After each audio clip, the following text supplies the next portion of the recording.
Seikane Girls Academy is an elite all-girls school for noble families. In a surprising move, the school decided to bring in a commoner as a reference sample of ordinary life, and that person was Kaburazaka Kimido, who came from a regular high school. The students at Seikane were extremely curious and excited to ask Kimido all kinds of questions. Before all of this, Kimido had been living a normal high school life. That day, Eri asked him, like usual, to grab some tea from the cafeteria. But as soon as Kimido stepped out of his classroom, a group of muscular men suddenly rushed toward him. They grabbed him, tied him up, and tossed him into a car. While inside, the men flexed their muscles in front of him, clearly showing off for some reason. Kimido had no idea what was going on. Eventually, they threw him out of the car in front of the gates of Seikane Girls Academy. A maid named Miyuki greeted him politely and thanked him for cooperating.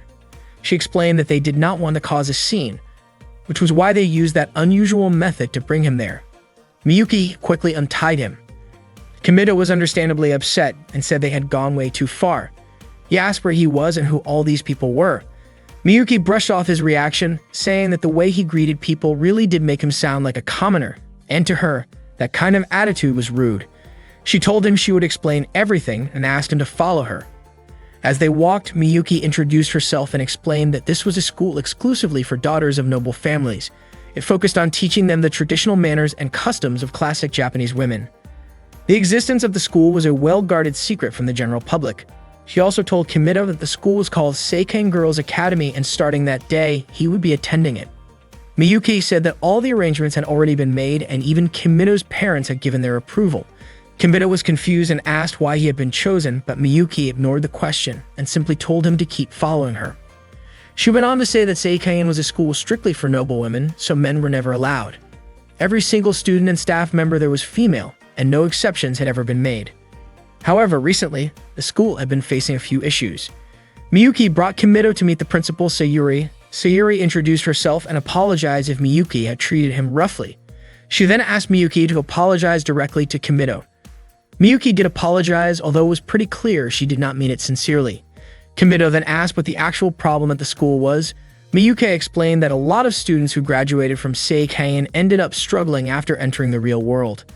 Even though they came from privileged backgrounds, they were not used to interacting with people outside of their bubble. The shock of dealing with such different lifestyles sometimes led them to odd behavior, like becoming obsessed with online games. Kimido was confused about why something like that would even be considered a serious issue. Siguri said that some people had recently suggested the school should take action to prevent the same thing from happening to future graduates. Miyuki added that after discussing the best way to keep the school's traditions intact while still preparing students for the outside world, they decided to bring in a commoner. By inviting someone like Kimido to live among them at school, the hope was that the students would slowly get used to interacting with people from different backgrounds. On top of that, the students had never really been around the opposite sex, which had turned into a big problem on its own. Siguri believed that this would solve everything.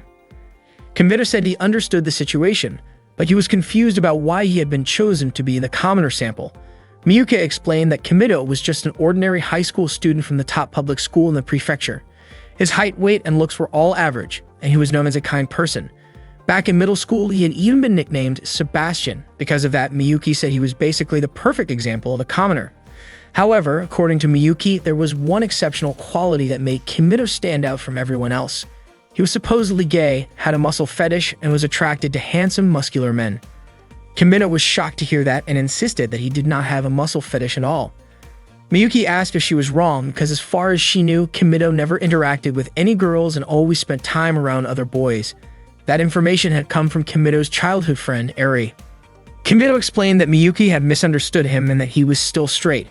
Siguri commented that this could be a problem, and Miyuki even warned that it might turn into a serious issue. Kimido asked why that would be. Miyuki explained that if he really was not into muscles, and for the sake of protecting the school's secret, he would have to spend the rest of his life in a place that did not exist on any map. And if he insisted on staying at that school, he would need to be medically neutered in order to protect the purity of the female students. Hearing that, Kimido had no choice but to declare that he loved well-built muscles. Miyuki was surprised to discover that side of him, but she seemed relieved. She informed him that his class would be Class 1. Sayuri reminded him that none of the students at the school had ever interacted with any boys before, so she asked him to be careful and not do anything too extreme. Kimido then walked into his class and he was stunned to see all the students standing in formation, waiting for him. One of the girls introduced herself as the class president of Class 1. Her name was Reiko. She said that she and her classmates had been waiting for Kimido's arrival. The girls greeted him politely, and Kimido introduced himself in return. When they heard Kimido refer to himself using the word "or," they were surprised to learn that commoners talk like that. Suddenly, Kimido's phone rang. The students were confused and asked what the sound was. Miyuki stepped in to calm them down and explained that the object making that noise was called a cell phone, also known as a smartphone. None of the girls had ever seen one before. Miyuki explained that a cell phone was a small, portable telephone commonly used by commoners. The students immediately crowded around to take a closer look at Kimido's phone. They had no idea that such a thin, compact device could be used to make phone calls. Some of them even asked to hold it themselves. They could not believe that Kimido was so used to using something so amazing, and they said commoners were truly incredible. Reiko stepped in and told everyone to give the phone back to Kimido. But they were so flustered they had no idea what to do. Just imagining holding it made their hearts feel like they were going to stop. They felt that way because none of them had ever interacted with a boy before. Reiko finally gathered her courage and returned the phone to Kimido herself. She thanked him for letting them see it. Then all of a sudden, Reiko remembered something she had forgotten. She needed to make him a thank you card right away. Sumire had already prepared some paper and a pen for Reiko to use. Reiko quickly wrote down a thank you card, then tied it with a ribbon, placed it inside the gift box, decorated it with flowers and another ribbon, and finally put the box in a bag before handing it to Kimido. Seeing all of that, Reiko's friends praised her for being thoughtful and always caring. Kimido thanked her and accepted the gift. But since Reiko was a little nervous, she accidentally lost her balance and fell forward. Luckily, Kimido managed to catch her in time. Reiko was so overwhelmed that she ended up fainting, which made all her friends panic. Suddenly, a girl named Aika came into the classroom and immediately pulled Kimido outside. Kimido asked her why she dragged him out. Without wasting time, Aika pushed him and tried to kiss him. She called Kimido a commoner and asked him to let her kiss him. As Aika moved her face closer to his, Kimido pushed her away and asked what she was doing. Aika explained that if she kissed a commoner, her wish would come true, so she believed she needed to kiss Kimido to make her dream a reality. Kimido told her that her wish would not come true just by doing that. Aika insisted she had heard about it from one of her upperclassmen. Kimido asked her whom she trusted more, an upperclassman who never left her room or a commoner like him. Aika let go of him and admitted that she did not really believe it either. She called Kimido a dumb commoner, but Kimido shot back that she was the one being dumb for thinking a kiss could make dreams come true. Aika responded by saying she did not actually believe it. Just messing around, Kimido joked that if she spun in a circle and barked, then her dream would come true. To his surprise, Aika actually believed him and did it right away. Kimido could barely believe what he had just witnessed. Right then, Reiko and her friends showed up to apologize to Kimido. Reiko explained that she and the others were truly worried about him, so they came looking. They were shocked to see Kimido being pulled away like that by Aika. Reiko asked what he and Aika were doing. When she called out to Aika, Aika suddenly ran away. Reiko mentioned that Aika never really talked to them, so maybe there was something they did not know about her. Later, Miyuki escorted Kimido to a dorm that would be his new place to live. She even told him there was a private room made just for him. The room had been renovated and Miyuki was confident that Kimido would be satisfied. To his surprise, the room was made to look exactly like his bedroom back home. Miyuki explained that the total costs, including special shipping, renovation, and other expenses to keep everything confidential, was around 100 million yen. Kimido was shocked when he heard that. Miyuki reassured him that she believed he would feel comfortable there. Suddenly reminded of Miyuki's earlier threat about his supposed muscle fetish, Kimido tore up his collection of 5 pictures. That made Miyuki suspicious and wonder if Kimido had been lying about his muscle fetish. To keep up the act, Kimido quickly pretended to be into muscular male figures. Miyuki then told him that from now on, she would be his personal maid. At this school, every student had their own maid to take care of them, so Miyuki would be looking after him from now on. She also informed Kimido that the introduction ceremony would begin at 3 p.m. and asked him to stay in his room and rest until then. All of a sudden, Aika barged into Kimido's room and accused him of lying. She said she had done it 58 times, but her wish still had not come true. Kimido replied by reminding her that he only said to do it 3 times. Aika said that Kimido had tricked her, but Kimido told her that she was the one who did that in the first place. Besides, he did not expect her to do something so ridiculous. Aika was shocked when she saw everything inside Kimito's room since she had never seen any of it before. Kimito explained that all of those things belonged to commoners. That got Aika thinking that maybe this was the key to getting her wish granted. She asked Kimito if learning about commoners would help make her wish come true. What she really wanted was to be popular in class. She asked if there was something wrong with that wish. According to Kimito, she did not need to go through all this just to make friends. If she could act like her normal self, her wish would come true naturally. Arika said that just being normal would not help her get what she wanted. But Kimito pointed out that if she could talk to him like this, then there was nothing wrong with her. Aika admitted that she was not good at lying, so she always said whatever was on her mind. She was convinced that people would not like her for that, and she was scared of being disliked. That was why she kept her distance from her classmates. She confessed that she really wanted to be friends with them. She hated being alone. She wanted to talk to her classmates and enjoy high school life with them. Until now, she had been spending her breaks pretending to sleep and rushing home just to avoid everyone. But she admitted that she did not want to keep living like that anymore. Arika was surprised at herself for suddenly saying all of that to a commoner like Kimito. Kimito let her borrow his game console. Arika was stunned the moment she turned it on. She could not even deny it. Commoner games were amazing. She asked Kimito to teach her how to become a commoner. She wanted to learn all about commoner culture. Arika said that commoners were starting to become popular at school. At the very least, if she knew a little about commoner culture, she was sure her wish would come true. She would become popular at school. That was why she asked Kimito to teach her everything there was to know about being a commoner. That way, she could become a commoner master and everyone in class would want to hang out with her. Arika even made up her mind to start a commoner club with her and Kimito as the only members for now. She was so fired up and said that she and Kimito would do all kinds of awesome club activities together. Kimito agreed and Aika was thrilled. She kicked off her club activities with her first mission, beating the game on Kimito's console.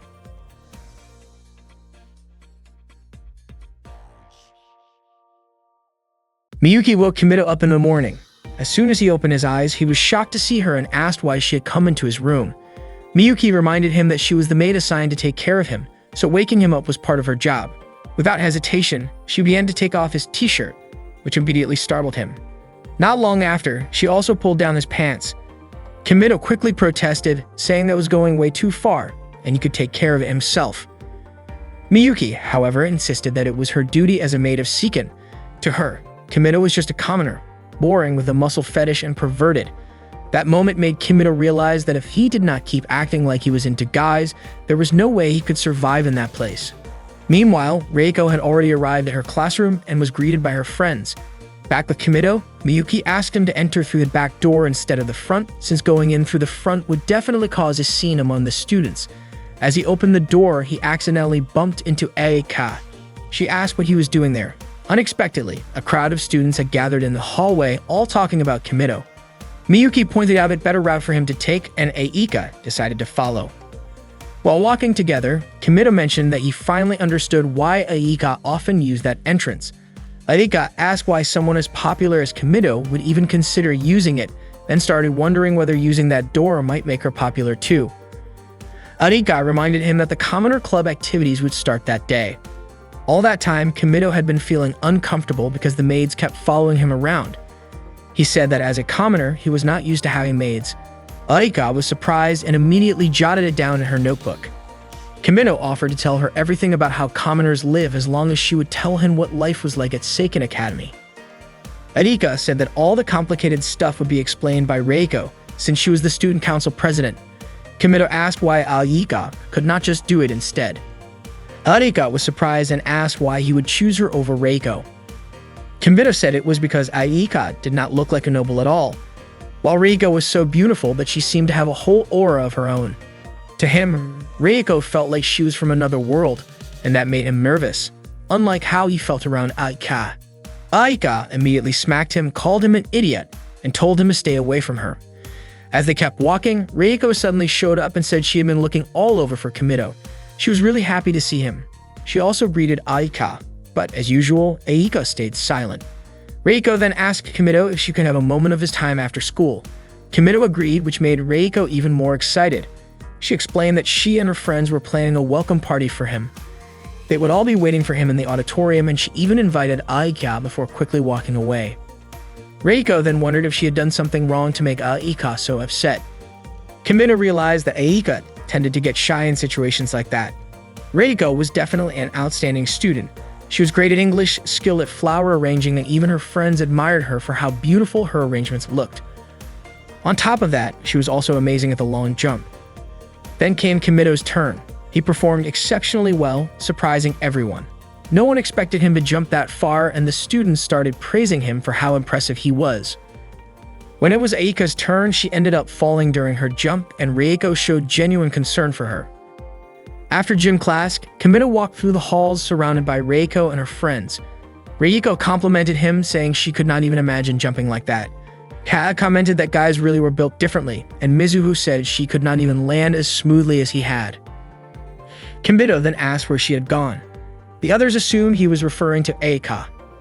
Kimito explained that commoners usually use pronouns when referring to people, unlike nobles who tend to address others directly by name. Reiko asked if Kimito and Aika had talked that morning and mentioned that it seemed like the two of them were pretty close. Reiko guessed that maybe something was wrong with her and the others, since Aika had not wanted to talk to them at all. Kimito wondered if it would be okay to tell them that Aika just did not want to be disliked by Reiko and the rest. He eventually said that Aika might have her own reasons, and he asked them not to hate her for it. Reiko replied by asking why they would hate Aika in the first place. They had not done anything to upset her, but they were really glad Kimito told them that. That way they could try to become good friends with her. The other girls agreed and said they were sure it would work out, and they were willing to try. Later, Reiko and the others took Kimito to the school restaurant. Kimito was stunned by how fancy the place was. Every student there stared at him, watching his every move. At that moment, Kimito had become the center of everyone's attention. When he looked at the menu, he could not understand anything written on it. Reiko asked what he wanted to order. Kimito said he wanted Japanese food, so Reiko and the others decided to order the same thing. To everyone's surprise, what got served was instant cup noodles. Miyuki was the one who brought them out, thinking instant noodles were a staple food for commoners.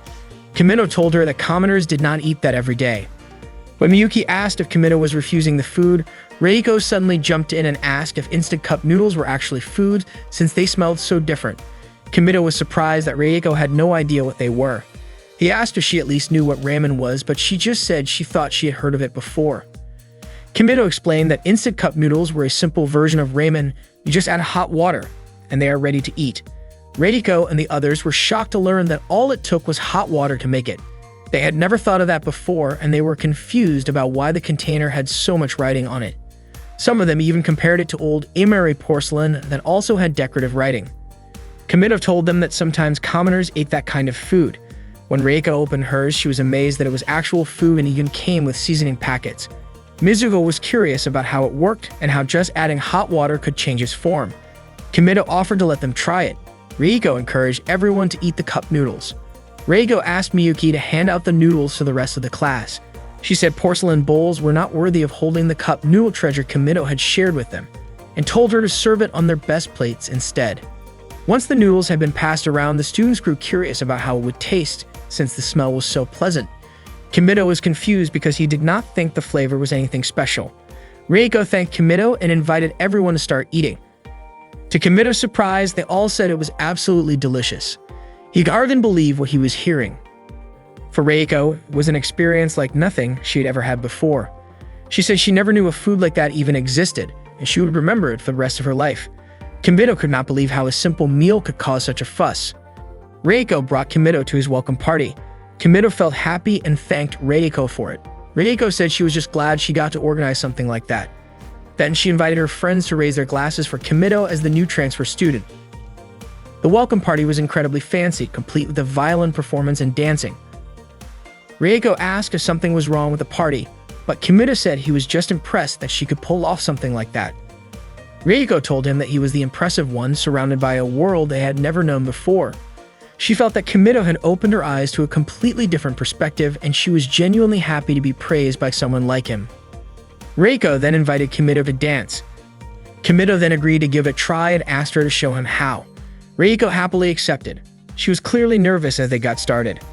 At first, Kimito felt like he might be able to pull it off, but as they continued, their movements got faster and they began spinning around wildly. Reiko assumed it was some kind of innovative dance style and figured it must be how commoners danced. Eventually, she started to feel dizzy and lost her grip. Kimido caught her just as the music ended. The other students burst into applause at their performance. Later that evening, Aika came to Kimido's room, clearly annoyed because she had been waiting for a long time. Kimido explained that Reiko and the others had taken him to the welcome party and then asked if Aika was supposed to attend as well. Aika insisted that Kimido tell her everything he knew about commoners for their club activities. Kimido asked for a moment to think about what kind of things commoners usually did. While he was thinking, Aika browsed through his bookshelf and asked what kind of books those were. Kimido told her they were comic books. She picked up one titled Avatar Tonfa, and Kimido was surprised that she had never heard of it. When she opened the book, she asked how to read it. Kimido was even more surprised that she did not know how to follow the panels. He explained that it was read from right to left, top to bottom. Arika started reading it and seemed to get into it quickly. She ended up reading more than just one volume. After a while, Kimido asked what she thought of the comic. Arika admitted that she was shocked and asked why Kimido had never told her about it before, about how all high schoolers among commoners were apparently paranormal, like in the comic. Kimido started to realize how naive Arika really was. He figured she probably believed everything she had read in the comic. Arika declared that she was going to become a paranormal too. If commoners could do it, then there was no way a noblewoman like her could not. Kimido could not believe she actually took the story seriously. Aika went on to say she would show her avatar to the other students, and then everyone would admire her, and she would become popular. She even added that even if she became the most popular girl in class, she would still talk to Kimido. Kimido figured she might need to start practicing, though not anything straight out of a comic. He taught her a simple move for stopping time, and told her to give it a shot. Once Aika performed the move, Kimido pretended to freeze so she would think it had worked. Arika was thrilled, thinking she had actually done it. She even showed her underwear in front of Kimido, completely convinced he could not see anything. Then she decided she wanted to write Ichijinsha on his forehead, but instead she suddenly leaned in as if she was about to kiss him. Just as her face got close, Kimido spat out water and Aika immediately smacked him. Kimido played dumb and pretended not to understand why his cheek was hurting. Aika concluded that maybe there was a time limit on how long she could stop time and she needed to experiment a bit more. Out of the blue, Kimido asked what Ichijinsha even meant. Aika was shocked and asked how he knew what she was planning to write. Kimido admitted that it had all been an act and apologized. That night, Reiko was soaking in the hot spring when she unexpectedly ran into Kimido. Kimido was stunned by the sight of Reiko's figure. He immediately closed the door, apologized, and left.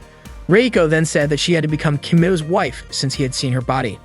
The next day in class, Reiko could not stop thinking about what happened the night before. Meanwhile, Kimido assumed that Reiko had already moved on and was acting like nothing ever happened. During the lesson, the teacher asked everyone to pair up and start a conversation. Kimido ended up with Reiko and invited her to begin. When Kimido started with the words, "you know," Reiko misheard it as "you now," which means engagement. She responded by saying it was a little too soon for them, but getting engaged and leaving school was totally normal back in her grandmother's time. Kimido had no idea what she was talking about. Reiko asked him to continue what he was trying to say. When Kimido said waiting for, she misheard it again, this time as wedding. Reiko then said she was ready to get married right away. She added that she could throw together an amazing ceremony that would make everyone happy, even if everything happened super fast. Without realizing it, Reiko started tearing a piece of paper out of her notebook and folded it into an origami tower. When she saw the word travel written on it, she asked Kimido where they should go for their trip, somewhere local or maybe abroad. The teacher looked completely confused, wondering what on earth was going on with Reiko. That day, a new maid was being briefed by her senior. Her assignment was to take care of Hakua, and unlike the other girls, taking care of her came with some special rules. It turned out Hakua could not dress herself, and that responsibility fell completely to the maid. Even her meals were scheduled in advance for the entire week, and she would not eat anything outside of that plan. The new maid was immediately taken to meet Hakua. Meanwhile, Miyuki was waking Kimido up that morning. As always, she said she hoped he would not wake up again. Then she asked how he was doing and if he had gotten used to living there. Kimido said that at that point, he still was not used to it. Suddenly, his mother sent him a message asking how he was and mentioning a hot spring called Yahoo. Kimido had no idea what the message meant. Miyuki explained that as a thank you gift for agreeing to be the commoner sample, Kimido's house was undergoing major renovations. Their bathroom had even been turned into a hot spring. His whole family was loving it. Kimino could not believe it. To him, it felt like his family had sold him off in exchange for a fancy bath. Miyuki reminded him that what mattered most was that his family would not worry. She told him to reply to the message right away.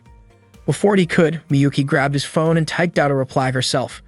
Fortunately, Kimino managed to snatch the phone back in time and deleted the strange message. He was confused why Miyuki had replied without asking him first. Later, while eating at the school cafeteria, Kimino noticed that the students around him were all staring. He could not find peace anywhere. During a break in the back garden, Kimino replied to his mother saying he was starting to get used to the place. Then he saw a girl drawing on the wall. Curious, he wondered if she was also a student there. Her name was Hakuya.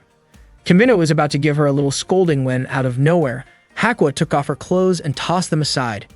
He quickly stopped her and handed her clothes back. Just then, two students passed by nearby and Kimino panicked. Worried that they might get the wrong idea, he brought Hakuya to her room as fast as he could. Once there, he told her to put her clothes back on. But Hakuya suddenly asked if Kimino had been the one who undressed her. He quickly denied it and told her she had taken off her own clothes. Hakuya then asked why she would even do something like that. Kimino, of course, had no answer and told her again to get dressed. That was when Hakuya said she could not do it because she did not know how to dress herself. So Kimino ended up helping her get dressed. Afterward, they introduced themselves to each other.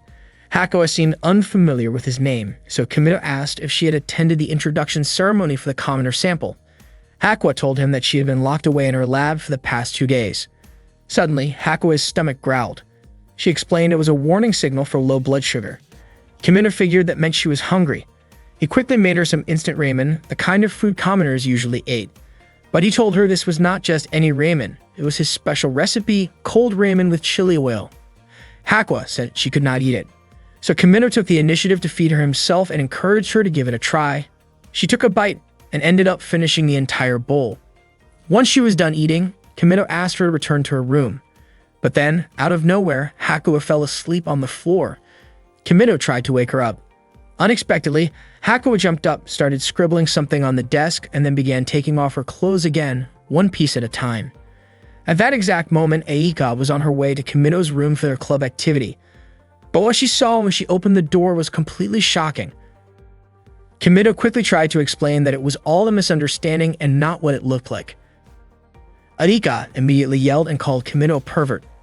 After Hakuya regained consciousness, Kimino escorted her back to her lab.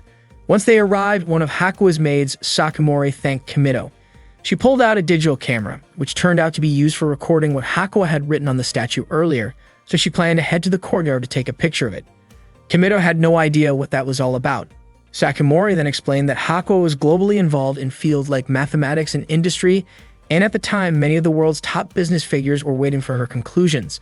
Sakamori also mentioned that the building was funded by the profits from Hakuya's own patent rights. She added that it was time for Hakuya to eat. Kimino replied that he had already fed her. Sakamori was shocked when she heard that Kimino had taken care of Hakuya's meal. Kimino asked if he had done something wrong. Sakamori said it was fine and asked what kind of food he had given her. Kimino told her that he had made instant ramen for Hakuya. Sakamori looked nervous and thanked Kimino for taking care of her. When Kimino was about to leave, Hakuya grabbed his hand and asked him to stay. Sakamori was so surprised by what she heard that she collapsed to the floor. Kimino gently patted Hakuya's head and told her to come visit him again sometime. Hakuya let go of his hand and did as he asked. After that, Kimino left. That night, Sakamori told the other maids about how shocked she was by Hakuya's behavior. The Hakuya they knew would not even wear underwear if left alone. She had never shown interest in anything outside of academics. Sakamori even mentioned how Hakuya had held on to Kimino's arm and asked him not to leave. The other maids could hardly believe what they were hearing. Sakamori also said that Hakuya had eaten before going home. A new maid asked if Hakuya's meals were not supposed to follow a strict schedule and that the Wednesday menu should have been gratin with clams. She wondered if what Kimino gave her matched that. Sakamori explained that Hakuya actually ate instant ramen. The maids were surprised and questioned whether Hakuya had made an exception. While they were still unsure if Hakuya had feelings for Kimino, they reminded themselves that despite how she looked, she was still a 14-year-old girl. That day, there was a flower arrangement class. Kimino was not sure if he could manage it, but Reiko reassured him that everything would be fine. She even offered to help and told him not to hesitate to ask her anything. Suddenly, a girl carrying a katana approached Kimito. Her name was Karin. When a bug flew near her, she screamed and swung her sword to chase it away. The students around her misunderstood and assumed she had just called a commoner a bug. They started whispering that Karin was terrifying. Kimito tried to explain that she was not referring to him as a bug, but Karin cut him off and confirmed it. Kimito asked who this girl even was. Karin introduced herself and said she was going to punish him. Reiko became worried and Aika told Kimito to run. Karin slammed her katana to the floor, which caused leaves to scatter everywhere. Karin struck the ground again, all while shouting that Kimito was a filthy insect and a trash pond. She then performed a sword technique that created a whirlwind effect. To everyone's shock, the katana's force ended up shredding the clothes of all the nearby students. They screamed as their clothes vanished instantly. Kimito saw what happened and assumed it was the result of that sword move. Karin, however, blamed Kimito for the indecent scene. Moments later, his own clothes were torn, causing all the students to scream in shock when they saw his body. Karin raised her sword and called Kimito a shameless man ready to stab him. Since Karin refused to stop, Kimito had no choice but to stop her by force. Kimito braced himself as Karin launched her attack. Unexpectedly, his pants tore open, leaving him completely exposed right in front of Karin's face. The sight almost made Karin faint. She then asked how strong Kimito was compared to other commoners. Kimito said he might actually be the weakest of them all, which made Karin feel like the technique she had worked so hard to develop was completely wasted on someone so weak. But Kimito praised her technique, saying it was incredible, and admitted that he was not actually the weakest. Karin refused to accept that and demanded a rematch. Just as she was about to lift her katana again, her outfit suddenly tore apart. She was confused, especially since she had not seen Kimito make a move. According to Kimito, it might have been a delayed effect of her own technique. Karin could not believe that someone who claimed to be the weakest was actually this terrifying. Kimito insisted he had not done anything at all, that it was all Karin's doing. That was when Karin realized they were on completely different levels. After that, she accepted Kimito as her master since he had defeated her. Kimito was confused and called her a wild beast. Karin warned him that if he turned out to be weaker than her, she would not hold back against him. Kimito said she was treating her own master like some kind of demon world dragon. Karin calmly said that Kimito could do anything he wanted to her. The next day, while Kimito was walking through the school hallway, the other students were gossiping about him. They could not believe he had somehow managed to make Karin serve him. Aika later visited Kimito in his room. She said his cell phone could help her plan a party that would make her more popular in class. With it, even someone like her, who normally struggled to talk to others, could reach out to everyone without a problem. She said it was time to take action. She asked Kimito why he looked so down, but Kimito said it was not how she thought. Aika then asked what he thought of her plan. Kimito admitted it was not a bad idea, but he said it might be too difficult because she would need a lot of phones, and that was not something he could handle. Aika told him that if that was the case, then he needed to figure something out. Kimito replied that there was no place nearby where they could get that kind of stuff. That was when Hakuya spoke up, saying Kimito could get phones through her. She also had experience developing phones and even had plenty of samples in her lab. Aika got irritated seeing Hakuya sitting on Kimito's lap like that. Kimito said Hakuya simply refused to move. Aika pointed out that even though Hakuya looked the way she did, she was already in middle school. Aika tried to get Hakuya to sit on a cushion instead, but Hakuya just grabbed onto Kimito's arm. Kimito wondered why Aika looked so annoyed, but she denied it. Suddenly, Karin burst into the room and was surprised to see how close Hakuya was sitting next to Kimito. Kimito asked what Karin was doing there. Karin reminded him that, like she had said before, she belonged to him now. She would stay by his side for as long as possible, and the moment she felt ready to surpass him, she would challenge him again. Kimito said he understood her goal, but begged her not to take things too far. Karin was still upset about how Kimito had ended up putting something embarrassing in front of her during their fight. Kimito insisted he had not done anything like that. Aika tried to speak up, and that was when Kimito suddenly realized Aika was still in the room. Aika could not understand why Kimito always treated her so badly. Kimito said that Aika was a Sun Pure type who probably had a complicated, conflicted mindset. Aika insisted that she was not its Sun Pure, and she reminded him that it was time for their club activities. She told Kimito to ask Karin and Hakuya to head back. Kimito asked what was wrong with them hanging out together and why Aika disliked it so much. Aika suddenly raised her voice, almost blurting out that Kimito had been sitting way too close to them. She then stepped out of the room and saw one of the maids carrying a large box. When Kimino opened the box, it turned out to be filled with cell phones. Hakuya had asked her maid to bring them. She explained that at the time, they could not connect to any phone lines or internet services, and she asked if she should set them up to access the internet. Kimino told her it was enough if the phones could connect to each other, and Hakuya agreed to take care of it. Kimino asked Aika to choose whichever phone she liked. Before doing so, Aika thanked Hakuya. Then Kimino asked what about Karin, but Karin said she was not interested in toys like that. Aika asked Kimino to take a picture of her using the phone. She was happy because her face looked really cute in the photo. Kimino asked if Hakuya wanted him to take a picture of her too. Hakuya said she wanted to take one together with him, and Aika also wanted to be in the photo as well. Kimino said there was no way the three of them would all fit in the frame. Kimino was about to ask Karin for help, but it turned out that Karin also wanted to join the photo.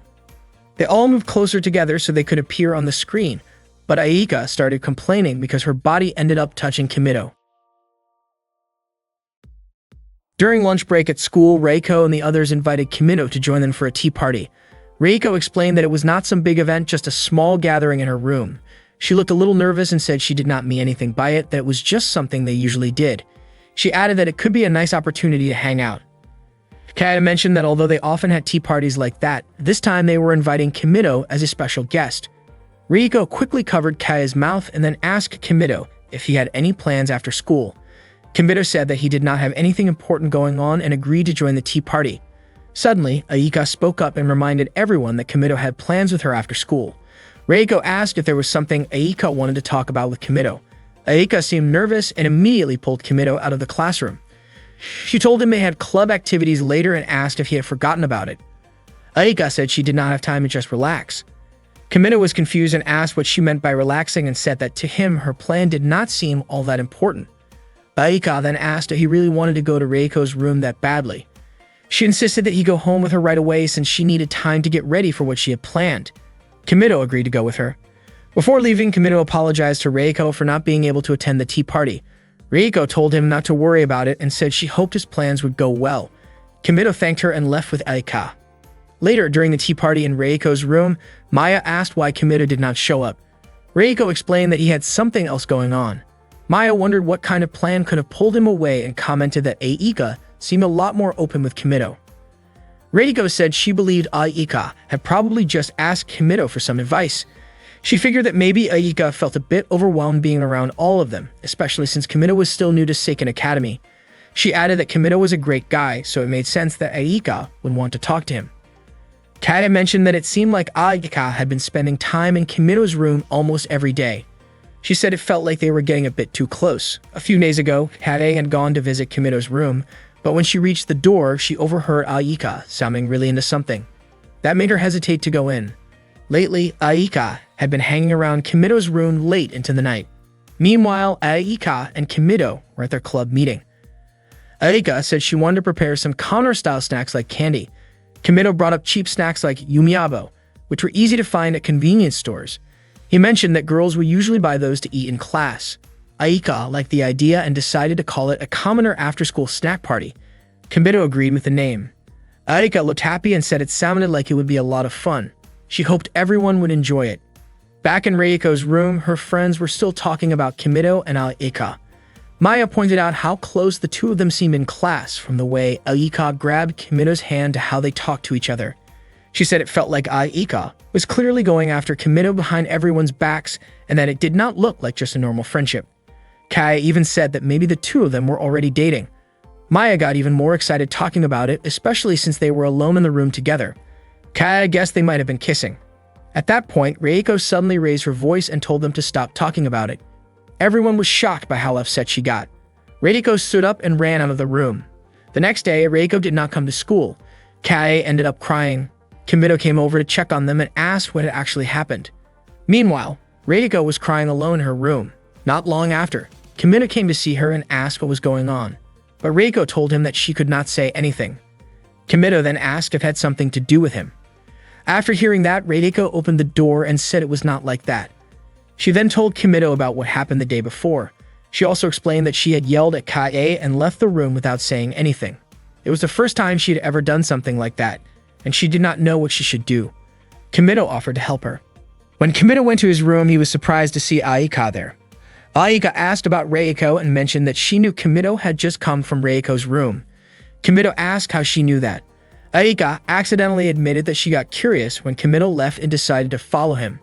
Kimito explained that Reiko was feeling really overwhelmed. Aika guessed that Kimito was probably thinking of a way to help her, and Kimito was confused about how Aika could know that. Aika said that was just the kind of person he was, and then asked if he had come up with any ideas. Kimito thought the simplest solution would be to bring in an outsider to talk things through, but since the whole class was involved in considering Reiko's situation, he figured it would be better to organize an event or something different that could boost everyone's spirits and help Reiko gain more confidence. He started thinking about something related to commoners that nobody at school knew about but could be used to patch things up, but he was not sure what could check all those boxes. Aika suggested that what Kimito was actually planning was an after-school commoner-style party. Kimito asked if that was not the idea Aika had wanted to do herself. Aika said it was fine because she thought there was no better idea than that anyway. Kimito told her she was actually a really kind person. Aika admitted that she had not really wanted to do it at first, but since it was her idea, she also wanted to be more popular in class and enjoy school life with everyone. Still, she could not stand seeing the class like that and did not want to leave Reiko alone. She said she would hate herself more if she did nothing. Kimito once again told her that she was a good person. He even offered to make her a snack, but instead, Aika bumped her forehead against his and called him an idiot. Kimito winced in pain and said he was starting to think she was not such a good person after all. After school, Kimito thanked the students who had gathered and told them they would be having a commoner-style after-school party. He explained that this was something that regular high school girls often did, and he wanted everyone there to try it out. Suddenly, Reiko showed up, dressed completely differently from usual. Her classmates could barely believe that the girl standing in front of them was Reiko. She kept acting playfully like a typical commoner girl. Kimito was genuinely impressed because Reiko seemed to be able to pull off anything perfectly. Kimito mentioned that earlier that day he had asked Reiko to dress like a fashionable girl from the commoner world. Girls dressed like that were usually seen as trendy. Everyone noticed that her hairstyle looked foreign and her makeup was bold and stylish. Reiko then pulled a phone out of her pocket and sent a message. Right after that, the sound of phones ringing filled the room. To their surprise, they each found a phone. Reiko asked them to press the message button, and it turned out to be an apology from her. She apologized for making everyone worry. She also specifically apologized to Kage for saying something hurtful. Kage said it was her fault too. Reiko asked Kage to take a selfie with her as a way to remember that they had made up. Then she explained to the class that phones could also be used to take pictures and send them through messages. She said that commoner girls usually took pictures like that with their friends and messaged them to each other. Reiko told everyone that she and Kage were friends. After that, Reiko invited the rest of the class to take photos with her too. After the event ended, Reiko thanked Kimito for helping her. In fact, she felt like no amount of gratitude would ever be enough to repay him. Kimito felt relieved that Reiko and Kage had made up. Reiko was incredibly happy that Kimito went through all that just for her. Kimito admitted that the idea had not been his in the first place. It was actually Aika's. He probably should have kept that a secret, but because it was Reiko, he decided to tell her anyway. He explained that Aika had really wanted to become friends with Reiko and her classmates, which was why she had originally come up with the event. But for Reiko's sake, Aika gave the idea to her instead. Kimito said that Aika was genuinely kind, which made him feel like he had to do something in return for her. Unexpectedly, what he said made Reiko upset. She ran out of the classroom and headed straight for Kimito's room. When she arrived, she opened the door, and to her surprise, Aika was already in Kimito's room. Out of nowhere, Reiko said she hated Aika. She claimed Kimito had told her everything and even called Aika an idiot. Aika was shocked and annoyed because if Reiko already knew everything, then she should have been thanking her instead. Reiko suddenly lashed out and went after Aika. Aika had no idea what the problem was. Reiko cornered her and repeated that she was being stupid. Aika called out to Kimito asking for help. Reiko was confused about why Aika and Kimito were calling each other by their real names, which only proved how close the two of them really were. Reiko blamed Aika, saying that if Aika had just come to her for advice, none of this would have happened. She was disappointed that Aika gave up and walked away over something so minor. Aika started getting irritated and pushed Reiko back. She told her that Reiko would never understand or even know how she really felt. Reiko then asked if Aika had any idea how much she had worried about her. She said all she could think about was what she was lacking. Reiko also explained that she had been defending Aika from all the people talking behind her back. But Aika fired back, saying she never asked for that. She accused Reiko of always looking down on others just because she could do everything. Reiko pushed her and insisted that was not true. She told Aika that she should have relied more on other people. Aika argued that she had already helped Reiko by letting her use her idea, but Reiko responded that she had never asked for that. After hearing that, Aika started to hate Reiko too. The two of them kept fighting, eventually shoving each other onto the bed. The absurdity of the thought snapped him out of it, and he quickly told them to stop fighting. Both girls yelled at him to shut up, and Aika threw a pillow at him, knocking him over. Once the fight had ended, Aika started playing a console game.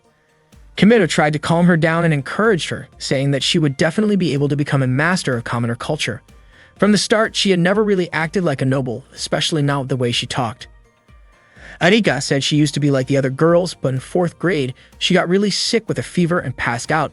When she woke up, her way of speaking had changed completely. She figured maybe she had lost her memory during that fever or something had happened to her. Still, she said she was fine with it, since she never really wanted to get close to anyone anyway. To her, Kimito's games and comics were fun enough. Unfortunately, she accidentally let it slip that she also enjoyed spending time with Kimito. Just then, Hakuya and Karen came into Kimito's room. Kimito assumed they wanted to hang out and play games with him, although Karen would not admit it. Hakuya handed him a club application form. It turned out she wanted to join the Commoner Club. Reiko also asked to join the club. Kimito was confused. He did not understand why all of them suddenly wanted to be part of the Commoner Club.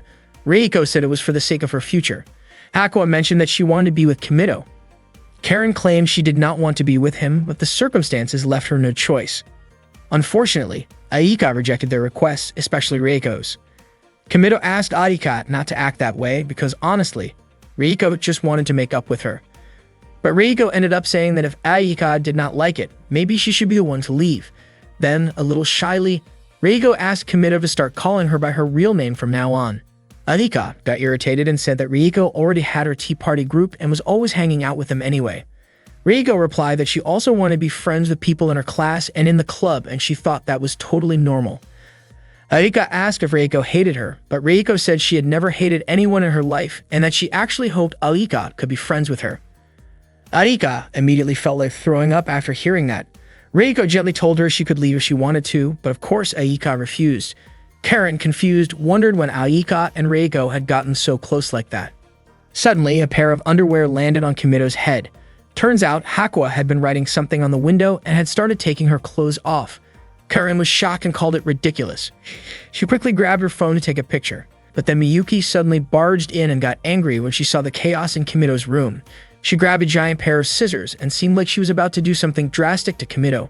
Seeing that, Kimito quickly played a video of muscular guys and even said that he really wanted to be surrounded by their muscles. Hakuya, Karen, Aika, and Reiko were all completely shocked when they heard that.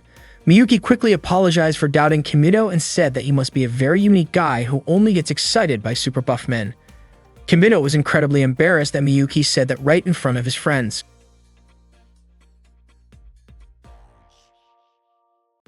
Misaki was a radio host, and that day she had a broadcast with Eri, a high school idol who also worked as a voice actress.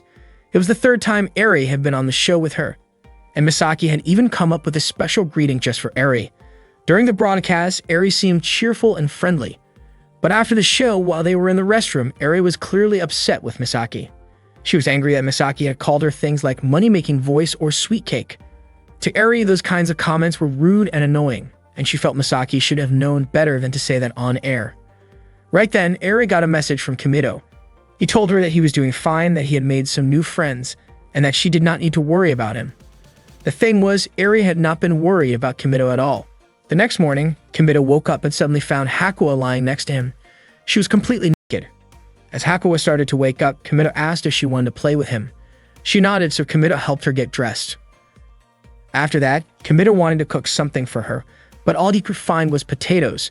He offered her some options: steamed potatoes, fried potatoes, or potato cakes.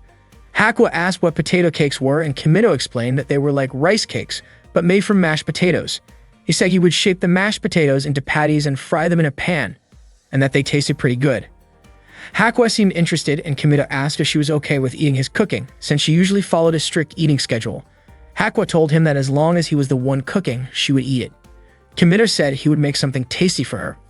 While he was preparing the mashed potatoes, Hakuo asked if there was anything she could help with.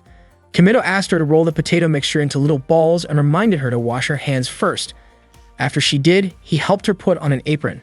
He told her she looked cute in it, and Hakuo smiled at the compliment. As they worked, Hakuo compared her potato balls to Kimido's. His were all the same size, while hers were uneven. While they were still having fun making them, a pair of panties suddenly landed on Kimido's head. It turned out Hakuo had started scribbling formulas again, while absent-mindedly taking off her clothes, but this time she had not taken off the apron. Soon the potato cakes were ready. Hakuo tried them right away and said they tasted good. After snacking, Hakuo picked up a small book and started reading. One riddle in the book asked, "What closes when you pass through it, but stays open if you do not?" The answer was a railroad crossing. Kimido was surprised and asked if Hakuo did not know what riddles were. She asked him what a riddle was. Kimido then asked if she remembered going to kindergarten or grade school, but Hakuo said she could not remember anything from kindergarten. When he asked what she used to do in grade school, she replied that she had made ergodic hypotheses, built cargo-carrying robots, and designed a bunch of CPU circuits. So Kimido decided to try asking her a riddle himself. He said, if a father frog goes quack quack and a mother frog goes caro caro, then what sound does a baby frog make? Hakuo answered seriously, saying that each species makes a different sound and that there are 124 frog species. Kimido was a little stunned by her reply. The actual answer was that baby frogs are tadpoles and do not make any sound at all. Kimido laughed and said she was not very good at riddles. Hakuo asked him to give her another one.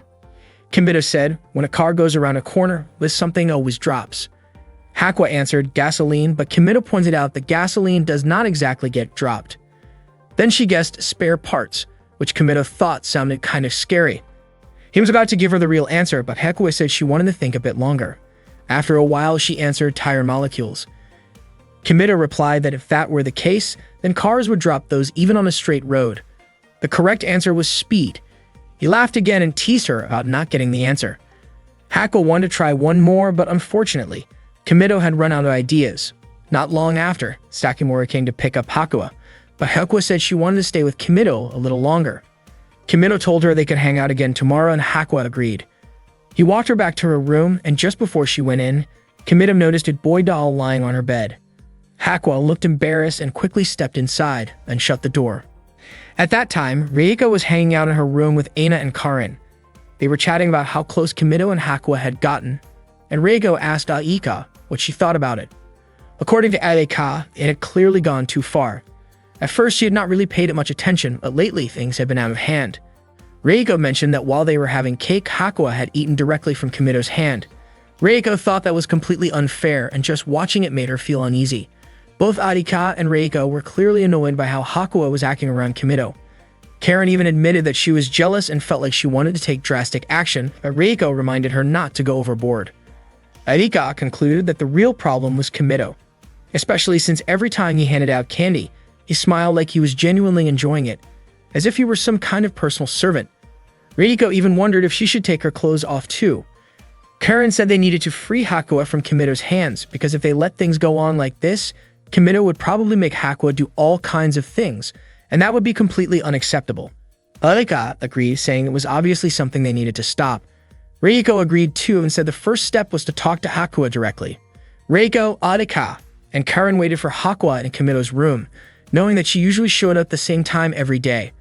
And just as expected, Hakuo showed up not long after and opened the door. She looked around the room trying to find Kimido. Reiko told her that Kimido was busy with something and would not be coming home that day. Hearing that, Hakuo immediately turned to leave, but Karin quickly stopped her. Erika pointed out that there was nothing wrong with hanging out once in a while without Kimido. Reiko added that spending time with just the girls could be fun too, and she said she wanted to spend time with Hakuo as well. Then Reiko gently pulled Hakuo over to sit with them. Hakuo stayed quiet and kept reading her book, and the room fell silent. Trying to lighten the mood, Reiko invited everyone to have some tea together. She served tea and brought out some cakes to share, but Hakuo kept her eyes on her book and stayed silent. Reiko then offered Hakuo some of the cakes she had prepared, but Hakuo did not respond at all. Reiko asked Aika and Karin why they thought Hakuo would not eat them, even though she had prepared them just like usual. Aika guessed maybe Hakuo just was not hungry, but Karin said that was not the issue. She explained that Hakuo would only eat if someone fed her by hand. Otherwise, she would refuse. Karen even tried feeding Hakua herself, but surprisingly, Hakua still refused even though she usually accepted food that way. With no other option, Karen decided to go all out and pretend to be Kimito. She announced that she was Kimito. Then she tried feeding the cake to Hakua again, but even then, Hakua would not eat it. There was food lined up right in front of Hakua, but she had no interest in any of it. Reiko was at a loss for what to do, so she called her maid, Sumire, and asked her to bring food that matched Hakua's usual eating schedule. A little later, Reiko served tuna sushi rolls, and right away, Hakua started eating. Arika finally understood Hakua would only eat food that was planned and scheduled. Just as they were about to start talking to her, Hakua suddenly began writing out a formula and looked like she was about to take off her underwear. Reiko and Aika immediately stepped in to stop her. Karen said it was completely ridiculous, but she had to admit she was kind of enjoying the chaos. After that, Hakua fell asleep. Reiko could not believe that Kimito went through all of that every single day. According to Ayaka, Hakua was easier to manage whenever she was with Kimito. Reiko then asked if that meant Hakua had closed herself off to the rest of them. Not long after, Sakamori showed up to pick up Hakua. Reiko gently woke her up, and once she was awake, Sakamori invited her to return to her room. Hakua noticed that Kimito was not there and said there were only friends in the room. Hearing that, Aika smiled. Before leaving, Hakua said in a loud voice that the daddy frog's sound was quack quack, the mommy frog's sound was kero kero, and then she asked what sound the baby frog made. Reiko realized it was a riddle. Karen said Hakua was absolutely adorable. Arika responded by saying that baby frogs were tadpoles, so they did not make any sounds. Hakua was surprised that Aika could figure it out. Meanwhile, Kimito was playing a game voiced by Eri, something he had not done in a long time. The game character was named Marika. She was upset that Kimito had left his girlfriend, her, for an entire month. Kimito apologized, but Marika assumed that he hated her now. The game was called Marika-tan Pero Pero. Marika asked Kimito how he felt about her. He told her that he really liked her. Marika asked him to say it again, claiming she had not heard it the first time. Just then, Erika opened the door to his room and asked what he was doing. Kimito explained that he was playing a game and that the woman on his phone was his girlfriend in the game world. Erika was honestly grossed out. Kimito was not playing because he liked the game itself, but because the voice actress was someone he knew. Erika did not really understand what he meant by that. Kimito explained that when the game character spoke, the voice was actually someone he personally knew. Erika was really curious and wanted to hear the character's voice for herself. Kimito told her to try chatting with the game character. Marika and Aika introduced themselves. Aika really enjoyed the conversation with the game character. Not long after, an announcement came from the intercom calling Kimito to the principal's office. He quickly left the room. Marika then asked Aika to be her friend, and Aika happily agreed, even jokingly saying, "Until death do us part." Suddenly, Reiko walked into Kimito's room and was surprised to see what Aika was doing. Aika explained that she was making friends. She told Reiko that if she was looking for Kimito, he was not there and neither were Hakua and Karen. Reiko stepped into the room and said she wanted to read a book. Aika found it odd because Reiko usually did not like being alone with her. Out of the blue, Reiko asked why there were always women on the covers of Kimito's books. Aika guessed maybe it was because the female character was the protagonist. Reiko found it strange considering the books were meant for male readers, but every volume had a woman on the cover. Aika said she had no idea and suggested that Reiko go back to her own room to read. Reiko then asked why Aika was reading in Kimito's room and why she was still lying on his bed, since reading while lying down was a bad habit. Aika got annoyed and said Reiko was being way too picky. Then she moved to sit on the floor. Reiko quickly pointed out that Aika's underwear was visible, which made Aika immediately cover herself and call Reiko a pervert. Reiko told her she was the one being inappropriate, acting too relaxed just because Kimito was not around. Aika got annoyed because Reiko was being too noisy, so she went back to her room. Reiko, on purpose, mentioned that when Kimito returned, it would be just the two of them.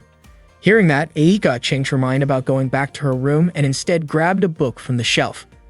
Reiko asked what book Aika had picked up, but Aika told her to stay away. It turned out the book Aika grabbed had a cover featuring a woman. Reiko was surprised since most of Kimito's books were like that. Aika guessed that maybe Kimito was kind of pervy. Reiko immediately scolded her, saying that to her, Kimito was a real gentleman. Aika replied that maybe he was a real gentleman and a pervy one.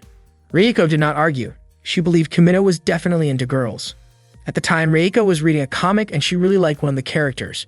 She felt the way the character talked and behaved was kind of unusual, But when it came to solving problems, she gave it her all and cared more about others than herself. Arika, on the other hand, preferred the main character. Reiko did not think the character was anything special, which Arika disagreed with. She thought the character was kind and well-liked by everyone. Arika opened Kimito's fridge looking for snacks, and she and Reiko found a bottle of some drink they could not identify. To Reiko, it looked like juice, or maybe something commoners would drink. Arika said she wanted to try it, and Reiko said she did too, but Arika would not let her. She even said that if it were any other girl, she would have shared, but not with Reiko. Reiko gave up and walked away. Suddenly, Arika called out and asked Reiko to grab some glasses, since she decided to share it after all. Reiko smiled, clearly excited to try it. But the moment they tasted it, they immediately spit it out. Since her clothes got dirty, Arika started taking them off and Reiko scolded her.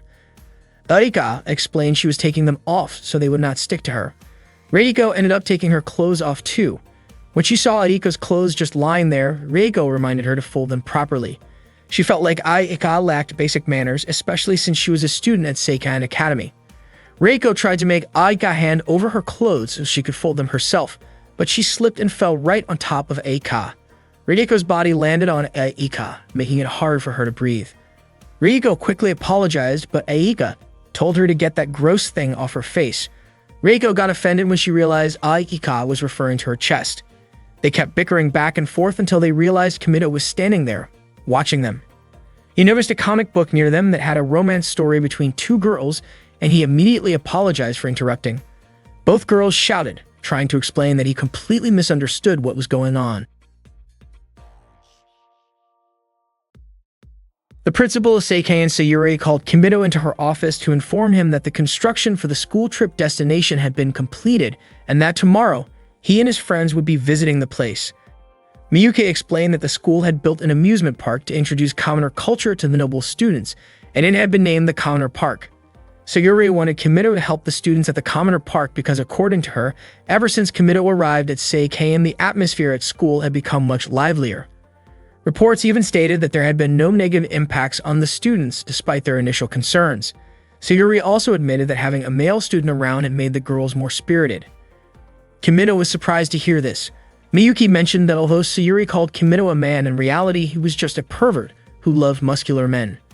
Kimito immediately protested being labeled that way. Miyuki asked if she had said anything wrong and added that she would even castrate Kimito right then and there for the girls' safety. Hearing that, Kimito quickly declared that his dream was to become a muscular man covered in oil. The next day, Reiko confessed that she was curious about what the Commoner Park would be like and that she could not wait to get there. Kai asked Reiko if they had arrived, and Maya urged Reiko to get off the bus quickly. Kimito told Aika that the school trip was the time for the Commoner Club he had established to shine, meaning it was Aika's stage.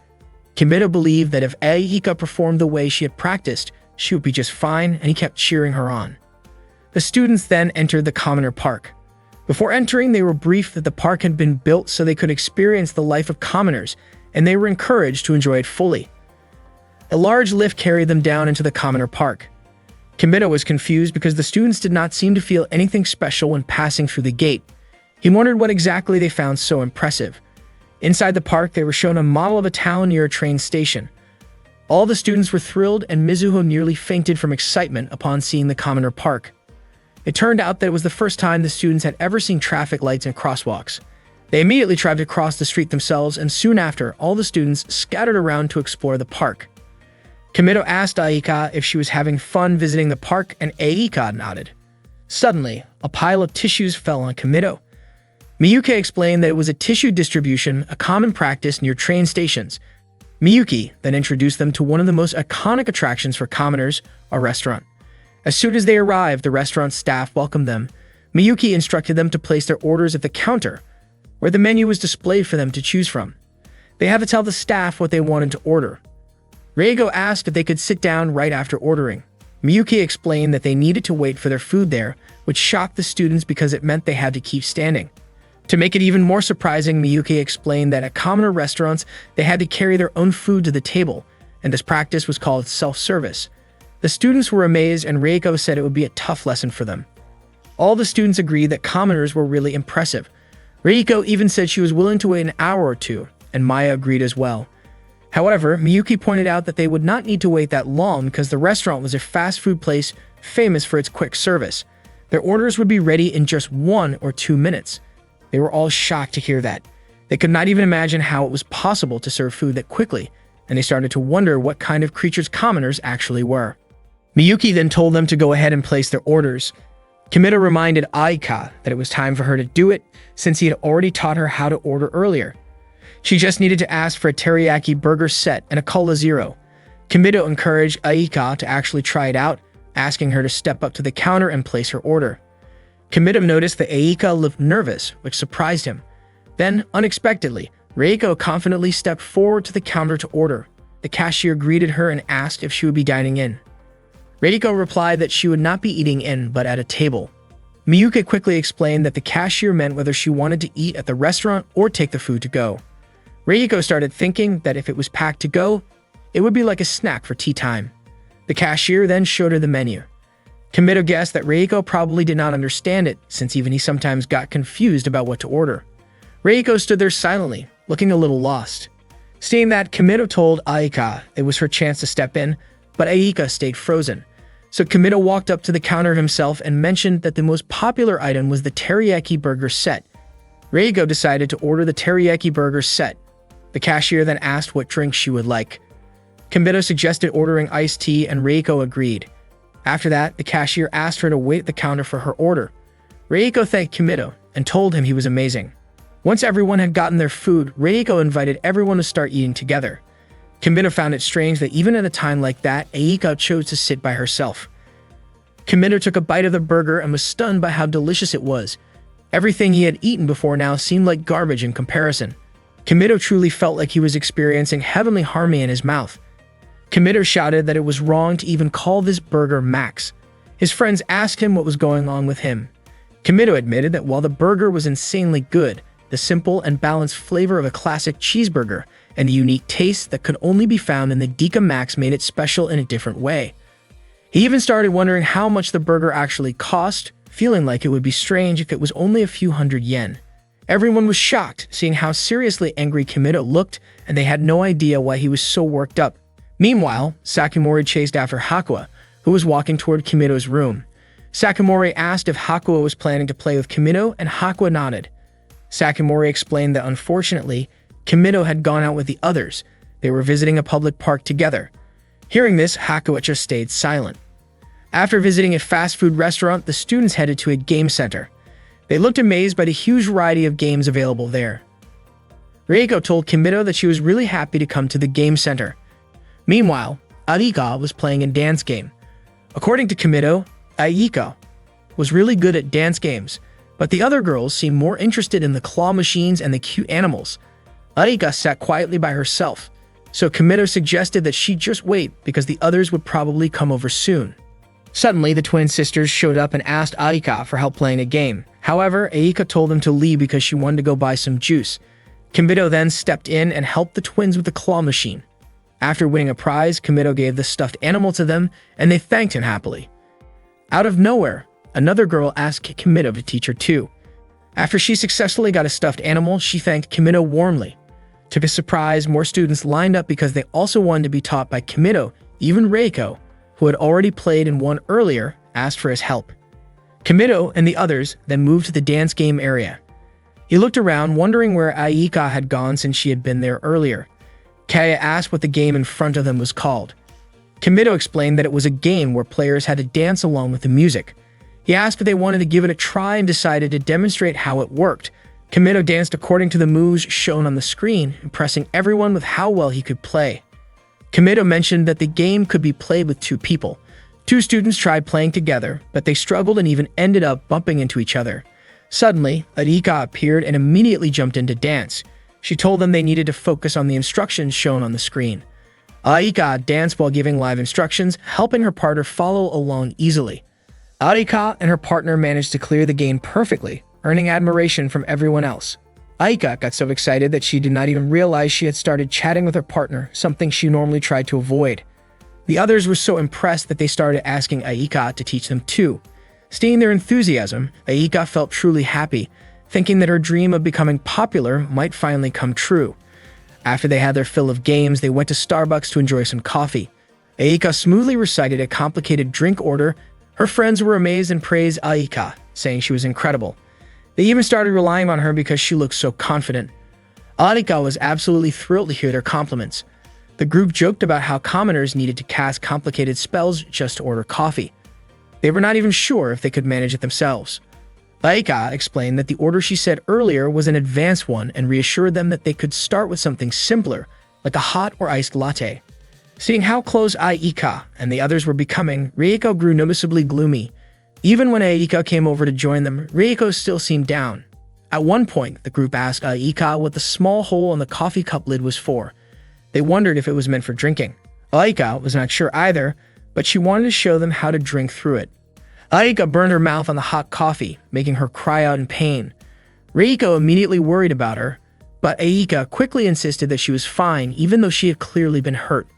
Out of nowhere, Kimito asked if they ever used their phones. Since they met each other every day, they hardly ever used them. Kimito then asked if they rarely sent messages to each other. They explained that they liked to keep it a secret from their other friends, so they usually only did it right before going to bed. Curious, Kimito asked about Aika.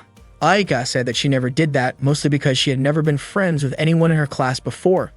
Hearing that, the two girls offered to exchange emails with her. Aika looked a little confused, but Kimito encouraged her to accept them as her friends. Aika looked really happy and friendly. After that, everyone started competing to exchange emails with her. Seeing Aika smile so brightly made Kimito feel happy too, though Reiko looked a little down. Meanwhile, Hakuo was completely absorbed in playing with dolls, and Sakamori asked what she was up to. Aika started making a lot of friends after she opened up during the dance game. Back then, the students were still in the commoner's garden and they visited a fashion center. Aika explained to them that the tears in the jeans were not because they were damaged, but because that was the design. Kimito figured that with things going this well, there should not be any problems. That was when he noticed Karin holding a t-shirt with a star graphic. It looked like she really wanted to wear it. She stood in front of the mirror, holding the shirt close to her body. When she put it back on the shelf, she looked a little confused because the fold was different from the rest. Kimito told her to leave it alone since a store clerk would take care of it anyway. Suddenly, Karin told Kimito not to get the wrong idea. She said she was not interested in items like that and just happened to pass by. She insisted it was not her style and that she usually never went near something that's silly. Kimito encouraged her to give it a try and asked if she actually liked the shirt. Kimito reminded her that he had already defeated her before without even lifting a finger. Just as he was about to give the command, Karin suddenly started taking her clothes off. She told Kimito he could do whatever he wanted with her until he was satisfied. Kimito quickly told her to just put on the shirt. Karin was thrilled as she walked into the fitting room. Not long after, she said it was pointless because she looked ridiculous in it. Kimito told her it was cute, so it should be fine. Karin said she did not want to be seen wearing something like that, which only made Kimito more curious.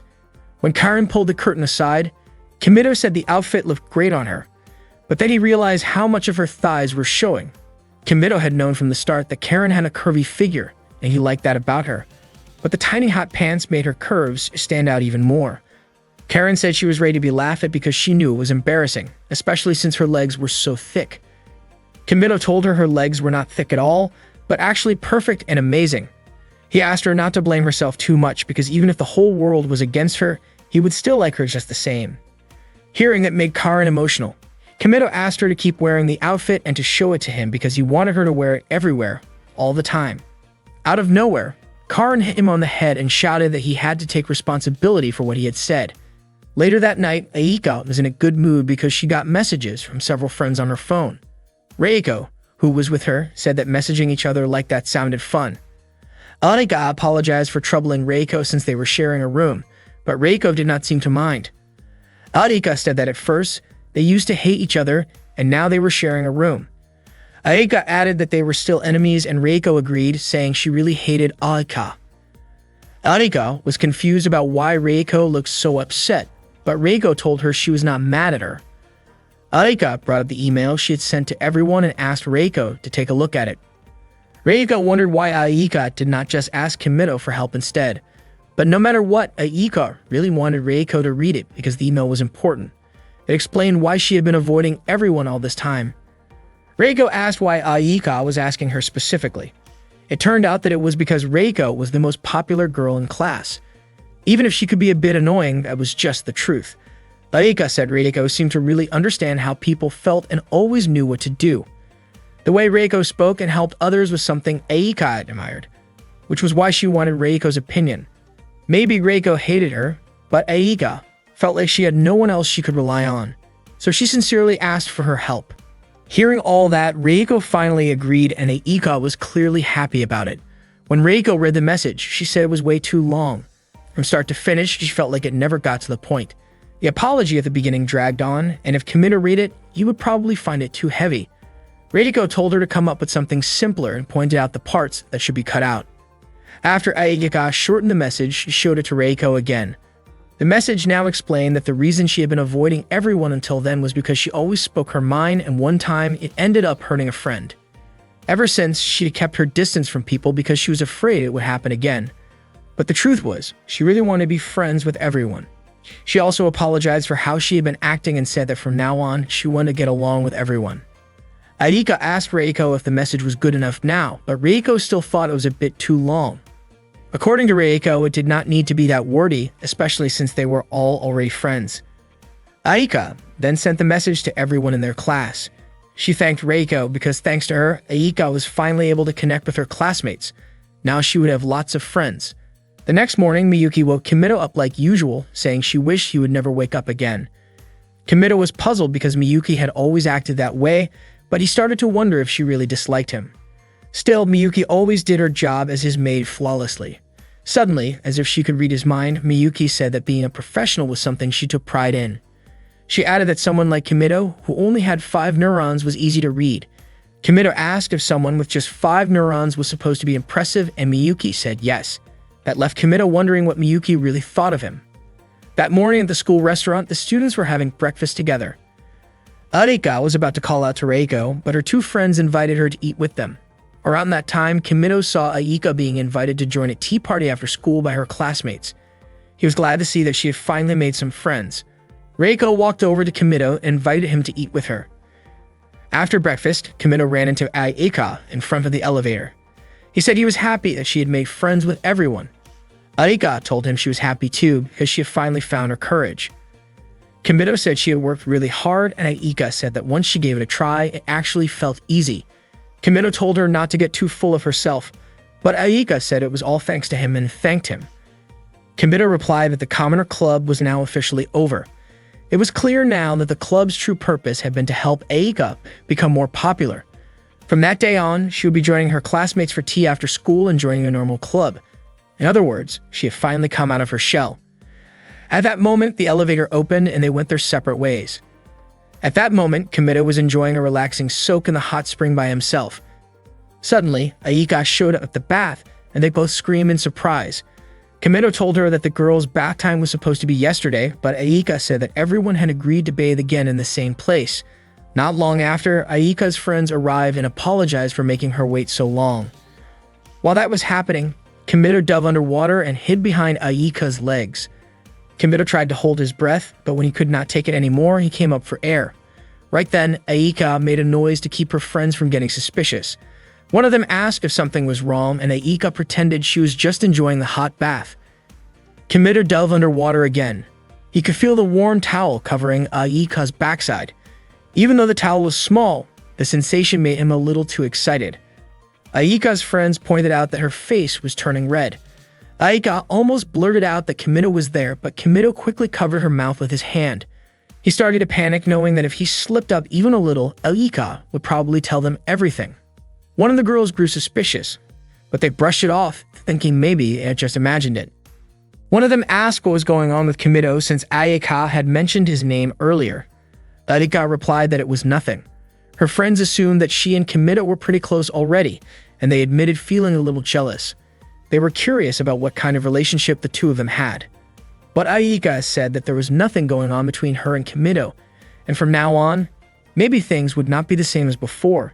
She looked a bit down, which made her friends ask what was really going on. Aika said she was fine, even though she clearly did not look it. Meanwhile, Kimito was struggling to hold his breath any longer. He knew he had to do something. Out of desperation, he suddenly reached up and grabbed one of Aika's friends. The girl assumed Arika had done it and told her that her joke had gone way too far.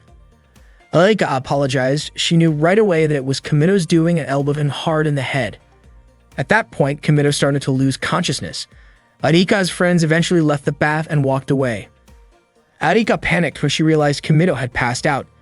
She quickly pulled him up and was about to give him mouth-to-mouth. She tried to convince herself that it was not really a kiss and that their lips would not actually touch. She went for it, but the first attempt did not work. When she tried again, her friends suddenly returned to the bath and caught her in the middle of it, right as she was giving Kimito mouth-to-mouth. They were shocked, and Arika panicked when she realized they had seen her. Without thinking, she said that Kimito's lips were really soft and felt kind of nice. The next morning, Miyuki woke Kimito up as usual, saying she really wished he would never wake up again. When Kimito opened his eyes, he wondered if he had passed out from spending too much time in the hot spring the day before. Miyuki reminded him that the students were supposed to gather in the lobby at 10 o'clock and that he only had 20 minutes left. She told him to hurry and get ready. Strangely, the other students were glaring at him with judgmental looks. He walked over to Arika and asked what was going on. Arika said it was nothing, but Kimito was sure something had happened because everyone kept staring at him. Soon after, the students began to leave the lobby. Still confused, Kimito asked Arika again what was going on. Arika finally told him that the other students thought they were dating. Kimito was confused about how they could have gotten that idea. Before he could even figure out what had happened, Karen stormed over, called him a liar, and punched him hard. She said she really hated him. That afternoon, Arika told Reiko, Hakuya, and Karen everything about what really happened between her and Kimito. Reiko asked if that meant Arika and Kimito had not kissed. Arika confirmed that they had not, which made Reiko feel relieved. She said they needed to clear up the misunderstanding as soon as possible, and she was even willing to help. In her opinion, they had to act fast by sending a message to everyone in their class. As soon as Kimito arrived, Hakuya ran up to him and gave him a hug. Arika then asked Reiko to give her a little more time, and Reiko agreed. Reiko added that if that was the case, next time she would have to be paired up with Arika again. Arika was confused as to why Reiko seemed so happy about that, but Reiko quickly denied feeling happy at all. Arika started wondering just how much Reiko hated her, since she looked so cheerful in that kind of situation. Hearing that, Reiko tried to deny it. Arika then said that just yesterday, she had thought Reiko might actually be a good person, but now she had to admit she really disliked her. Not wanting to back down, Reiko said she disliked Arika too. Watching the two of them go back and forth like that, Kimito could not help but smile. Kimito told Arika about a fortune-telling app on his smartphone. Curious, Arika asked him to show it to her. When the app started up, a voice played that sounded just like Marika's, so Arika thought it was her. But Kimito explained that it was not Marika, only the same voice actor. The fortune was based on the moon's movements. According to the result, many people said that Arika had a thin mental wall, meaning she was too honest and easily hurt by small things. That was why she often craved attention from those around her. Arika said the reading was spot on. She was surprised that just her birth date could reveal so much, and she praised the fortune-telling methods of commoners for being impressive. Kimito pointed out that the reading also included a lucky color. As soon as she found out, Arika dressed entirely in green to match her lucky color. She even covered her face with green to make sure it had the full effect. He handed her some soybeans and told her to dance while shouting, "Beans, beans," since it was a traditional dance among commoners to celebrate the change of seasons. Arika said that nobles also used beans in their seasonal rituals. Kimito admitted it was not quite the time for a seasonal shift, but he was confident that at least half her luck would come if she did it, so she had to go through with it. Arika asked if she was supposed to use roasted beans, but Kimito insisted that soybeans were important too. He encouraged her to dance with the luck in her hands. Arika began dancing right away, yelling, "Beans, beans." Kimito complimented her and said it was time to finish it with a Gets pose. Arika danced again and wrapped it up with that pose just as Reiko, Hakuya, and Karen entered the classroom. Reiko asked who was hiding behind the green outfit. Kimito explained the fortune app to Reiko, Hakuya, and Karen. Then it was Reiko's turn to hear her fortune. It said that thanks to her sharp observation and analytical skills, she would do well in management. The reading also revealed that Reiko enjoyed being around others and was the type of person who never gave up on love. Reiko was impressed. It felt incredibly accurate.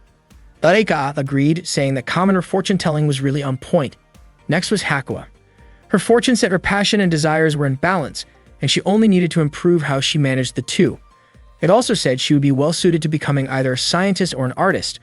Reiko commented that the fortune-telling of commoners was truly amazing, like a glimpse into the future. Kimido added that it was true, Hakuya really did fit the image of a scientist at their school. Suddenly, Karen called it all ridiculous and asked what kind of reading the app could possibly give her. She was sure something that silly could never figure her out. Kimido asked if she wanted her fortune read too. Karen brushed it off, saying it would probably be something about martial arts. Maybe something about her becoming a great warrior or someone like Miyamoto Musashi. But Kimido told her that kind of result did not exist. Instead, the app said that Karen was actually very lonely, the type of person who constantly worried about things around her, made lots of careless mistakes, and often messed things up. But her smile made people forgive her quickly. When it came to love, she needed to be a little more patient. Her biggest strength was her natural charm. After hearing it, Karen claimed the app must have gotten it wrong. But Kimido said it was almost entirely true. Karen assumed that because Kimido was the one using the app, it gave her a bad result. While going through the app, Karen suddenly noticed a feature that showed compatibility between people. Reiko suggested they use it to help the Commoner Club function better by seeing how compatible everyone was.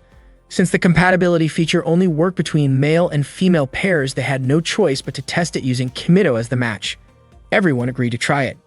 Kimido was surprised at how in sync his friends were when it came to things like this. He figured it was probably fine since it was just a game. Reiko asked Kimido to go ahead and start. Kimido said he would begin by checking his compatibility with Reiko first.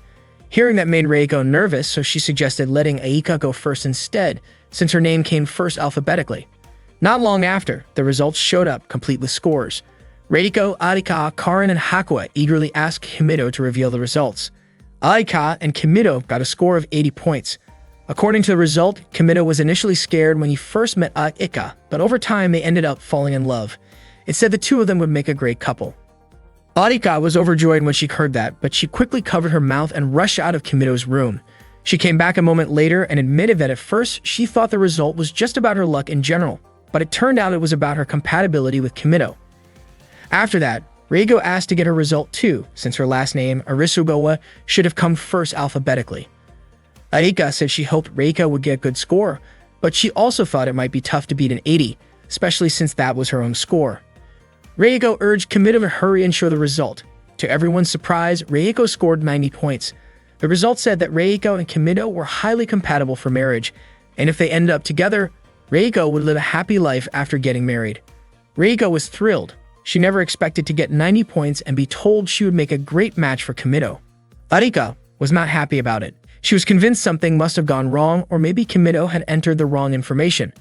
Reiko said she was just grateful that both she and Aika got high scores, and honestly, she was really happy. Then she teased Aika for only getting 80 points. Next up was Hakuya. Kimido was actually really curious to see how compatible he was with her. After a short wait, the score appeared. Hakuya got 50 points. The result said that the score was neither good nor bad. It also mentioned that Hakuya tended to misunderstand things easily, so a relationship with her would take more effort and understanding. The result made things a little awkward between Kimido and his friends. To ease the mood, Kimido reminded them that the compatibility test was just a fortune-telling game, and he invited everyone to have some tea together. Reiko asked Hakuya if she needed her to bring some new snacks, and Aika immediately offered to go get them. Kimido was surprised because he had assumed the result would not affect Hakuya at all. He then asked Karen if she wanted to try the compatibility test too. Karen said it would not be fair if she were the only one who did not do it, but Kimido told her that if she did not want to, she should not feel pressured. Not long after, Karen and Kimido's compatibility score came out 0 points. According to the result, if Karen and Kimido ended up together, Kimido would die. Kimido was shocked, and Karen was so upset that she actually pulled out her katana and pointed it at him. Kimido admitted that the result might be spot on, judging by how Karen was reacting. Karen said she did not care. She thought their compatibility did not need a test to prove it. She already knew it would be terrible. Kimido apologized and realized he had accidentally entered the wrong birth date for Karen. He quickly corrected it and re-entered the information. This time, the score came out as 100 points. The results said that Karen and Kimido were a destined and perfect couple. It claimed they were a pair who could understand each other's mind and body on a deep level. The suggestion from the result was that starting tomorrow, Karen should begin launching an aggressive romantic approach and use all her special skills on Kimido to make him hers. Karen didn't expect that the compatibility result would score 100 points. Kimido told Karen not to think too much about it, as it was just a regular fortune-telling. Aika and Reiko agreed that the fortune was likely inaccurate and that they shouldn't really believe it.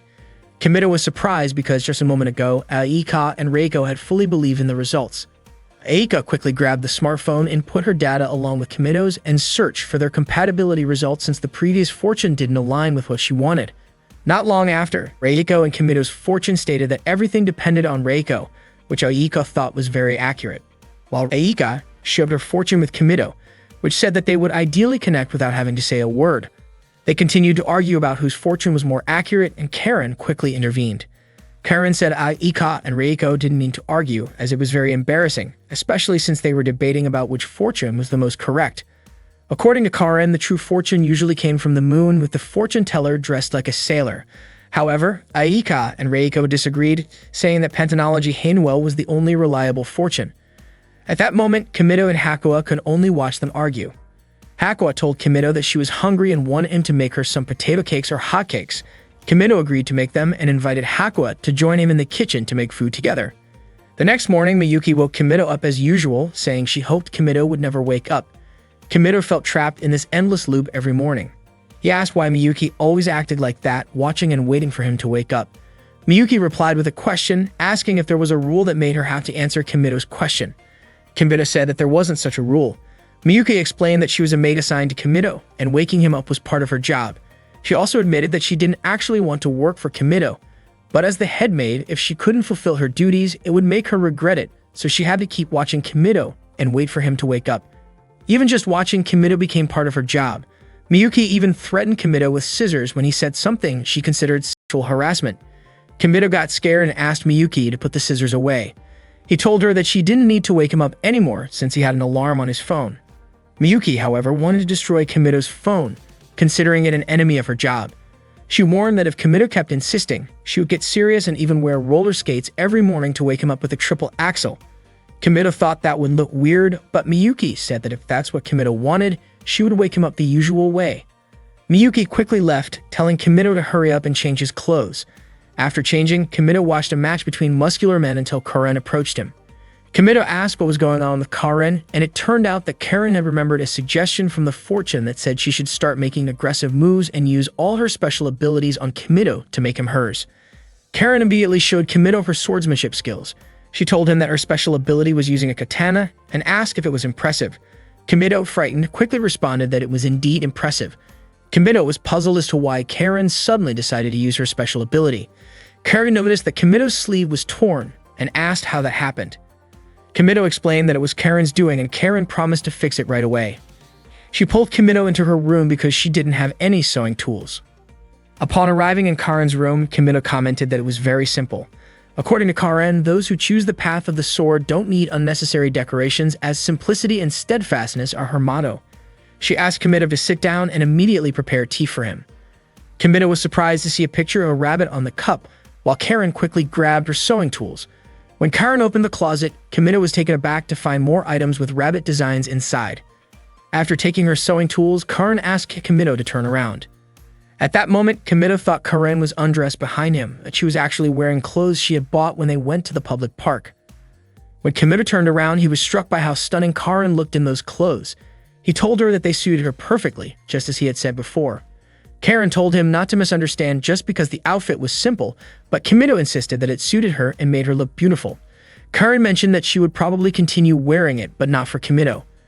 Karen then began sewing the sleeve of Kimido's shirt, and Kimido watched her, which made Karen wonder what he was thinking. Kimido said he was just thinking that Karen could make an ideal wife. Upon hearing this, Karen became nervous and even pulled at the shirt she was sewing. After finishing, Kimido praised Karen's sewing, saying it was so well done it was hard to tell it had been repaired. Karen replied that this was her best skill, right after her swordsmanship. Kimido praised her, saying that even his mother couldn't sew as well. Karen asked if that meant Kimido was indirectly inviting her to meet his parents. She also mentioned that Kimido's underwear was torn and that she could sew it too, but Kimido refused, saying that if he took it off, he would be half naked. Karen insisted, taking the underwear to fix it, which caused Kimido to fall.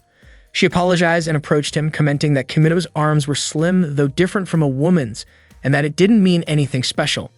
She was curious how Kimido could be stronger than her. Karen said, wasn't his palm rough from always holding a sword? She sometimes worried if what she was doing was right, especially lately, when she wondered if women should be too strong. Kimito responded that the roughness of Karen's hands and the strength of her muscles were proof of her hard work. Everyone knew what she had done, and it could be said it was beautiful. Hearing this, Karen felt touched. Suddenly, Reiko, Aika, and Hakua entered Kimito's room, but there was no one there even though Aika had heard from her friends that Kimito had gone to Karen's room. At that moment, Karen suggested that Kimito hide in the closet. Kimito wondered why they needed to hide from everyone else. As they squeezed into the closet, their bodies were pressed against each other. Kimito leaned against Karen's chest because the space was too cramped. Before long, the closet door opened. Aika and the others were shocked to see this, and Aika wondered if Kimito was doing something in the closet. Accidentally, Aika saw a wrestling video on Kimito's smartphone. Kimito explained that it was just a prediction. Aika wondered if Kimito had to do what the prediction said, and Kimito quickly decided to try it out.